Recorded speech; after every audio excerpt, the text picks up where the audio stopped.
Hello and welcome. Today I will be taking you through the basics of how to play Victory at Sea, our new World War II naval warfare game. At 1/1800th scale, Victory at Sea allows you to play skirmishes involving single destroyers hunting down merchantmen to the clashing of massive naval fleets involving many ships. We'll be using the contents of the Victory at Sea starter set, which contains all you need to start playing Victory at Sea, as well as the rulebook, 6-sided dice, and 10-sided dice. You will require a minimum of 2 players, a flat surface, a measuring device in inches, and a piece of paper and a pen for jotting down notes should you require. Every ship in the game is defined by its ship card. These detail everything from the ship's name to its points value, its speed, type, and armor. Traits are included on the card. These are special rules that allow them to perform actions particular to that ship. In this case, we have a Northampton-type cruiser. Its light guns have the abilities Dual Purpose, Restricted, and Weak. Its anti-aircraft battery has Local 1. Meaning that 1 additional attack dice can be rolled against planes in contact with the ship. Furthermore, weapon systems are detailed on the card.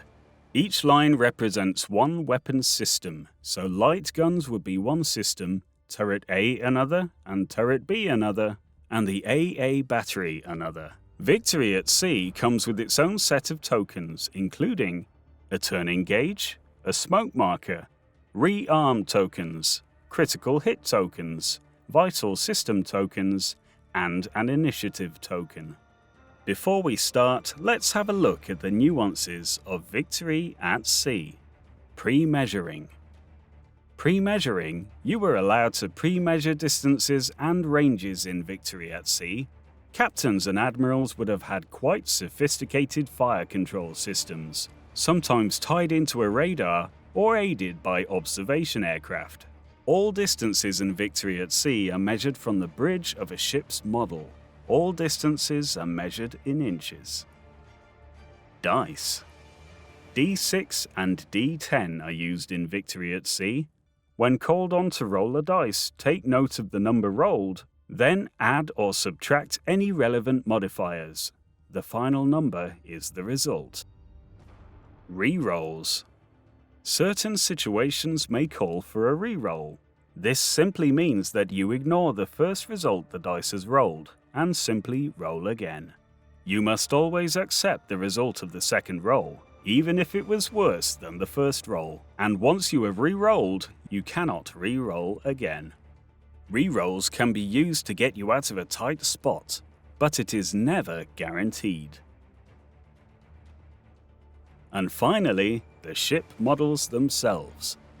The Victory at Sea models are used to represent only their relative positions. In reality, at the sort of scale and distances a Victory at Sea battle represents, true-to-scale models would be extremely small. As such, any movement or measurement is made from the bridge of each model. The bridge therefore represents a truer approximation of the actual position of the vessel on the open sea.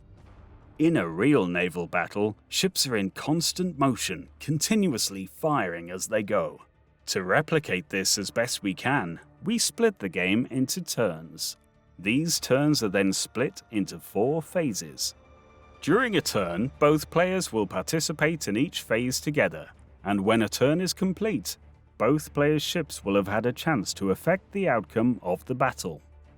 The 4 phases are the initiative phase, movement phase, gunnery phase, and the end phase.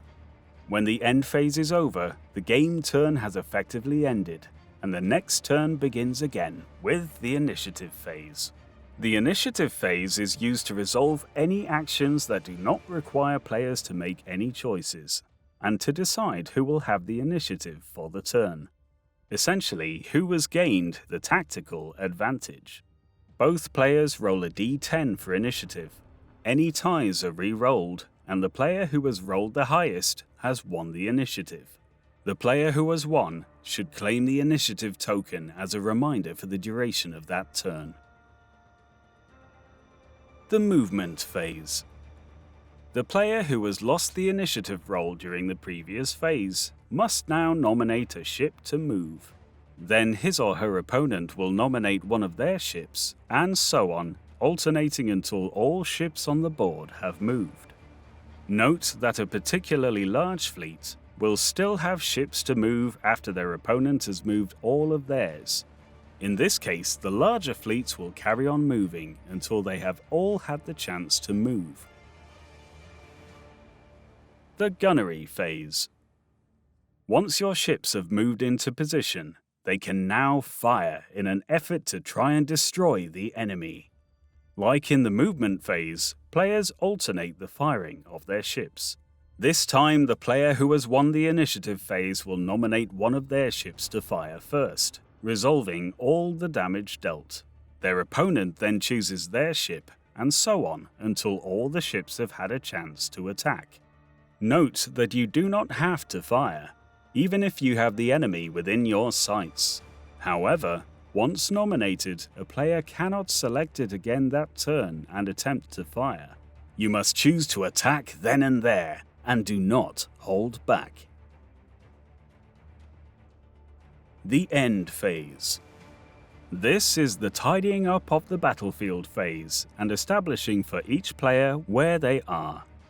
This time, damage control functions and other functions are performed, but we will look into that more in depth later. Once this stage is complete, the initiative phase will begin anew. Join us next time when we'll be taking a little more in-depth look into the movement phase, the gunnery phase, and the end phase.